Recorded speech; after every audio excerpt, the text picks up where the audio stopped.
Benjamin Pétrovert, Europe 1 matin. Mais d'abord l'édito international. Bonjour Alexandre Adler. Bonjour Benjamin. Nouveau bain de sang en Syrie, condamnation pour la première fois unanime à l'ONU. Et aujourd'hui, Kofi Annan qui doit rencontrer Bachar el-Assad. Le régime syrien a-t-il ces dernières 24 heures perdu les derniers alliés qui lui restaient ? Il a en tout cas perdu toute mesure. C'est-à-dire que, bien entendu, les massacres, les tortures, touchant aussi des enfants, ne sont pas du tout une nouveauté dans cette crise syrienne qui dure depuis maintenant des mois. Mais en revanche, là, il y a eu quelque chose qui dépasse l'entendement. C'est-à-dire une attaque menée à l'arme lourde, identifiable, car l'armée syrienne savait très bien qu'elle était identifiable, faite quasiment sous le nez des casques bleus qu'on vient quand même d'accepter et qui, évidemment, produit des images qui font le tour de l'Europe, avec un massacre d'enfants qui est quand même particulièrement carabiné.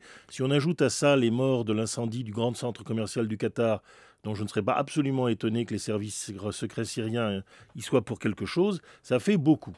Et donc, en fait, nous avons ainsi un dérapage en Syrie qui met bien évidemment les Russes et secondairement les Chinois devant des responsabilités qu'ils n'avaient pas imaginées. Et vous allez me dire, malheureusement Alexandre, c'est un massacre, mais un massacre de plus. Qu'est-ce qui provoque un changement aujourd'hui ? Ce sont les images ?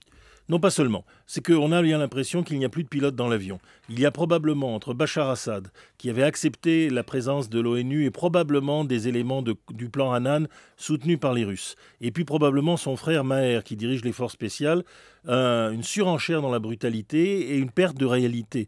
Et à un moment donné, les Russes, maintenant eux-mêmes, se retrouvent avec leur client qui est en train de faire des choses qu'ils ne peuvent pas endosser. Donc nous avons un tournant, c'est le vote unanime du Conseil de sécurité, et nous avons sans doute maintenant une faille à l'intérieur du pouvoir syrien qui rappelle de façon très frappante la mort de Rafik Hariri, qui, on l'oublie, avait fait suite à des premières concessions de Bachar Assad qui évacuait le Liban et qui ensuite se termine par l'assassinat du Premier ministre libanais.